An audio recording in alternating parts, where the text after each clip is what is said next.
Hello friends, welcome to Sangeeta's kitchen. আজ আমি তোমাদের জন্য নিয়ে এসেছি এই জন্মাষ্টমী উপলক্ষে বাড়িতেই তৈরি নারকেল দিয়ে খুবই অসাধারণ একটি বরফি বা সন্দেশের রেসিপি। আর এই মিষ্টিটি খুব তাড়াতাড়ি তৈরি করা হয়ে যায় আর খেতেও অসাধারণ হয়। তাই বন্ধুরা, ভিডিওটি স্কিপ না করে পুরোটি দেখতে থাকো। আর আমি রেসিপিটা শুরু করি। এই রেসিপিটি বানানোর জন্য প্রথমেই আমি 2 কাপ কোরানো নারকেল নিয়ে নিয়েছি। এরপর এতে দুটো গোটা এলাচ দিয়ে এখন এতে দেবো 3 চামচ পরিমাণ পাউডার গুড়। আর এতে এখন দিয়ে দেবো 1 কাপ পরিমাণ দুধ। এই দুধটা গরম করা ছিল, ঠান্ডা হয়ে যাওয়ার পরে ব্যবহার করেছি। এরপর একটি মিহি পেস্ট তৈরি করে নেব। এতে আমি প্রথমে 3 চামচ পরিমাণ গুড় নিয়েছি, কারণ আমি পরে এতে চিনির ব্যবহার করব। আর তোমরা যদি চিনি ব্যবহার না করতে চাও, এর পর্যায়ে গুড়ের পরিমাণ ডবল করে দিতে পারো। তারপর আমি এই সমস্ত মিশ্রণটিকে অন্য একটি পাত্রে ঢেলে নেব। আর এতে দিয়ে দেবো 3/4 কাপ ছানা। ছানা দেওয়ার পর খুব ভালোভাবে এটিকে মিশিয়ে নিতে হবে, যাতে ছানা দলা পেকে না থাকে। তার জন্য খুব ভালোভাবে সময় নিয়ে এটিকে মিশিয়ে নিতে হবে। এটি মেশানো হয়ে গেলে এখন এটি রেখে দেবো। এখন আমি গ্যাসের চুলে একটি পাত্র বসিয়ে তারপরেতে 1 চামচ পরিমাণ ঘি দিয়ে নেব। আর এখন গ্যাসের চুলার আঁচ কিন্তু মিডিয়াম টু লো করে দিতে হবে, না হলে ঘি পুড়ে যেতে পারে। ঘি গরম হয়ে গেলে তারপর ওতে এই নারকেলের মিশ্রণটি দিয়ে নেব। নারকেলের মিশ্রণটি দেওয়ার পর খুব ভালোভাবে নাড়াচাড়া করে এটিকে তৈরি করতে হবে। আমি এই মিষ্টিটিকে মিডিয়াম টু লো ফ্লেমেই তৈরি করে নেব। আর মিষ্টিটি নাড়াচাড়া করতে করতে দেখবেন এক পর্যায়ে অনেকটা শুকিয়ে আসছে। এইভাবে অনবরত নাড়াচাড়া করে এটিকে তৈরি করে নেব। আর কারো হাতে যদি সময় কম থাকে, তাহলে এটি হাই ফ্লেমেও বানাতে পারো।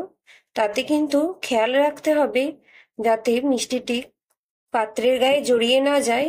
আর অনবরত কিন্তু তখন নাড়াচাড়া করতে হবে, না হলে মিষ্টি পুড়ে যেতে পারে।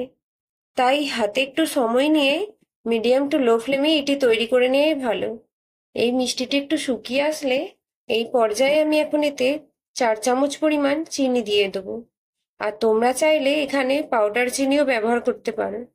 তারপর খুব ভালোভাবে আমি চিনিটিকে এই মিষ্টিটির সাথে মিশিয়ে নেব। তারপর খুব ভালোভাবে নাড়াচাড়া করে এটিকে আরেকটু শুকনো করে নিতে হবে। এবং এরপর এতে দিয়ে দেবো 1 টিস্পুন ঘি। ঘি দেওয়ার পর এটিকেও খুব ভালোভাবে নাড়াচাড়া করে মিশিয়ে নিতে হবে। আর এই পর্যায়ে দেখুন এই মিষ্টিটি পুরোপুরি তৈরি হয়ে গেছে। এখন গ্যাসের ফ্লেম বন্ধ করে দেবো আর এটি ঠান্ডা হতে দেবো কিছুক্ষণের জন্য। এই সময় আমি অন্য একটি পাত্র নিয়ে নেব। এই পাত্রটির গায়ে এখন আমি খুব ভালোভাবে ঘি লাগিয়ে নেব। এরপর এই মিষ্টিটিকে এতে দিয়ে দেবো। আর এই মিষ্টিটি এখন অনেকটা ঠান্ডা হয়ে গেছে, হাত দিয়ে ধরতে পারবে। এইরকম সময় এই মিষ্টিটিকে আমি খুব ভালোভাবে হাতে করে প্রেস করে করে একটু সেট করে নেব। আর তোমরা চাইলে যে কোনো শেপ দিয়ে এটি তৈরি করতে পারো, বা যে কোনো ছাঁচে বা গোল গোল করেও এটি বানিয়ে নিতে পারো। এরপর এই মিষ্টিটির ওপর থেকে আমি কিছু পেস্তা বাদাম কুচি দিয়ে দেবো, যাতে মিষ্টিটা একটু দেখতে সুন্দর লাগে। আর এরপর এই মিষ্টিটিকে আমি একটি ছুরির সাহায্যে ছোট ছোট পিস করে কেটে নেব। আর তোমরা নিজেদের পছন্দ মতো যে কোনো শেপ দিয়ে এটি তৈরি করে নিতে পারো। এরপর আমি মিষ্টিটিকে খুব ভালোভাবে চৌকো চৌকো করে পিস কেটে নিয়েছি। এখন দেখুন আমার এই মিষ্টিটি পুরোপুরি তৈরি হয়ে গেছে। আর এই মিষ্টিটি কত সুন্দর হয়েছে! এই মিষ্টিটি দেখতেও যতটা সুন্দর, খেতেও কিন্তু ততটাই সুন্দর। আর তোমরা চাইলে এই মিষ্টিটিকে ফ্রিজে রেখেও খুব ভালোভাবে সেট করে নিতে পারো। আর এই রেসিপিটি কেমন লাগলো কমেন্ট করে অবশ্যই জানাতে পারো। আর রেসিপিটি ভালো লাগলে বাড়িতে একবার এই জন্মাষ্টমীতে অবশ্যই তৈরি করে দেখতে পারো। খুব কম সময় লাগে আর খেতেও কিন্তু অসাধারণ টেস্টি হয়। আর আমার এই রেসিপিটি যদি তোমাদের ভালো লেগে থাকে, তাহলে ভিডিওটিতে একটি লাইক, কমেন্ট ও শেয়ার করে দিও এবং চ্যানেলটিকে সাবস্ক্রাইব করে পাশে থাকা বেল আইকন প্রেস করে দেবে, যাতে আমার ভিডিওর নোটিফিকেশন খুব তাড়াতাড়ি তোমার কাছে পৌঁছে যায়।